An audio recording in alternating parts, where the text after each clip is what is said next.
Hi, we're Mother Falcon, and you're watching EllenwoodEP.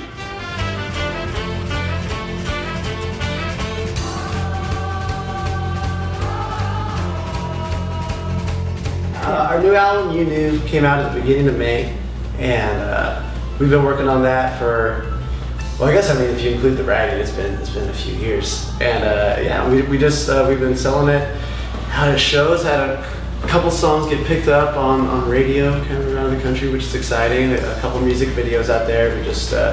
We have one for a song, Dirty Summer, that came out right away, and then a second one just last week for a song called Blue and Gold.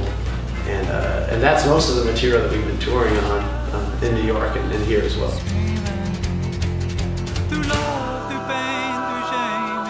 A lot of it also comes from the fact that since there are so many of us, it's kind of this freeform thing where people come in and out, and everyone writes their own parts and kind of learns parts from other people and sort of reacts off one another. But for a lot of years, different members will come in and out of college and just play in the band, the summers or winters or fall and spring.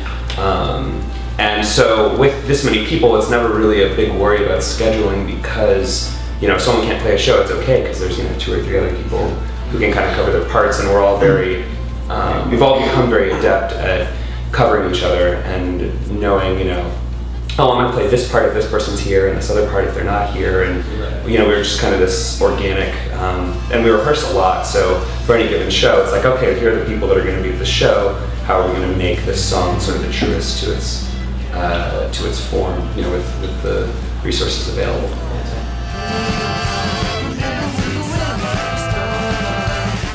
Also, you said what we do with our own material is an approach. Sure. Taking traditional instruments and forcing them sort of unknown areas. Yeah, but the notion that it's clearer in some sense, people have been used to hearing a song or a part or a melody on a particular different instrument does, I think, has given this opportunity to kind of open up in a way that's somewhat easier. People to realize that that's what we're doing for them. So, Yeah, I was gonna sort of go off on that and say, with the Radiohead cover and stuff, I think that whenever anybody sees a popular band's music covered by an ensemble that might use some of our instruments or whatever, there's one person who scores everything or writes the parts and stuff like that. And I think what this might reveal is the way that we write our own music, which is that every single person is still writing their own part. It's still all our own interpretation and our own arrangement of the music, which is how it works when we write our own music. We all arrange and we all contribute and bounce ideas off of each other.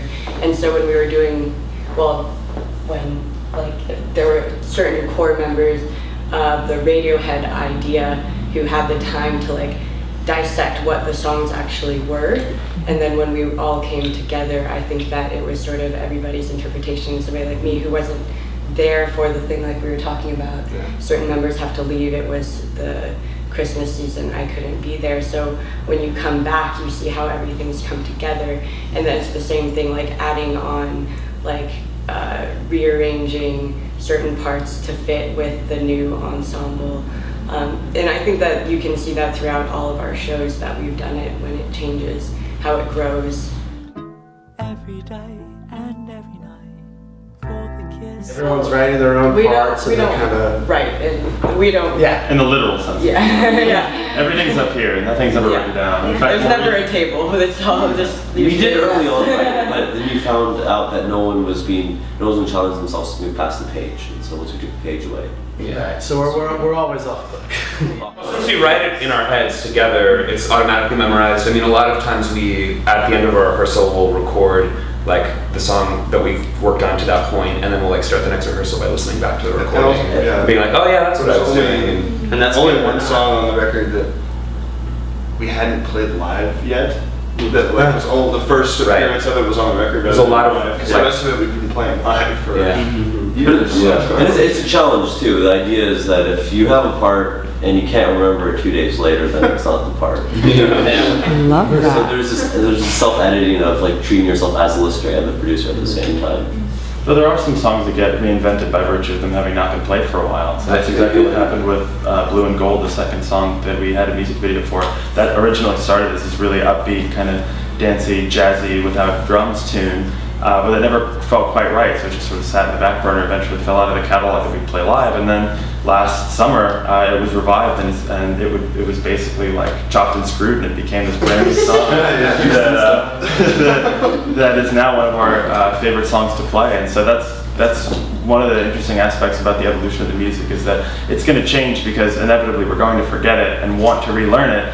But in the process of relearning it, we'll start coming up with new parts or playing them slightly differently, whether it's different voicings or different arrangements. And so, it's fun. It's always changing. And there's still some songs that I know I really want to keep playing. And I know that when they finally come back out, and when we keep doing it, it's going to sound completely different. It's not going to sound like the way it was in the record. It's not going to sound the way it was when we played it live 2 years ago.